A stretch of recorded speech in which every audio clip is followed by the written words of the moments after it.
Voter अधिकार यात्रा के आखिरी दिन इंडिया गठबंधन के सभी दल बिहार पहुंचे और एकजुट होकर वोट चोरी के खिलाफ मोर्चा खोला।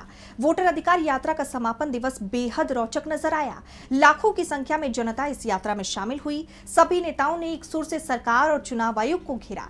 इसी कड़ी में झारखंड के सीएम हेमंत सोरेन भी यात्रा में शामिल हुए और सरकार पर हमलावर होते नजर आए। तो क्या कुछ कहा हेमंत सोरेन ने, जानने के लिए देखिए ये रिपोर्ट। नेता प्रतिपक्ष राहुल गांधी की वोटर अधिकार यात्रा का आज आखिरी दिन रहा।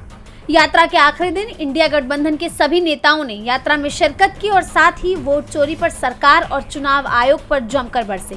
वहीं झारखंड के सीएम हेमंत सोरेन भी सरकार पर जमकर निशाना साधते हुए नजर आए। आज वोट डालो और राजनीति करो के रणनीति के आधार पर मौजूदा एनडीए सरकार देश में और विभिन्न राज्यों में काबिज है और धन बल के दम पर, ईडी, सीबीआई, इनकम टैक्स के दम पर लोगों को, जनप्रतिनिधियों को डराने धमकाने का काम कर रहा है।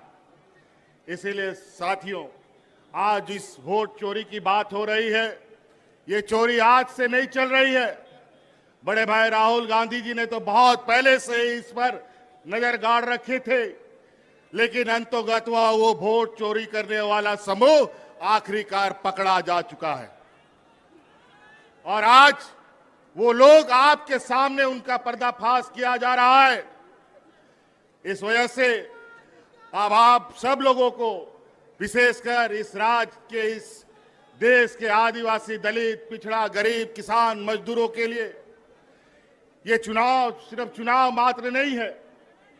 ये चुनाव सिर्फ बिहार नहीं, पूरा देश बचाने का संकल्प का चुनाव होगा। उन्होंने आगे सरकार पर आरोप लगाते हुए कहा कि सरकार विपक्ष को रोकने के लिए तरह तरह के हथकंडे अपनाती है।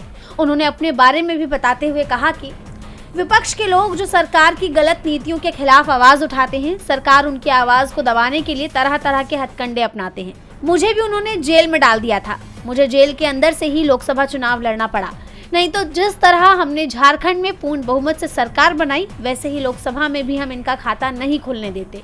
सोरेन के इस बयान से सरकार की मुश्किलें बढ़ती हुई नजर आ रही हैं। जिस तरह से विपक्ष एकजुट होकर सरकार और चुनाव आयोग के खिलाफ हल्ला बोले हुए था, ऐसे में कयास है कि आगामी विधानसभा चुनाव में एनडीए को बड़ा झटका लग सकता है। डीबी लाइव की रिपोर्ट।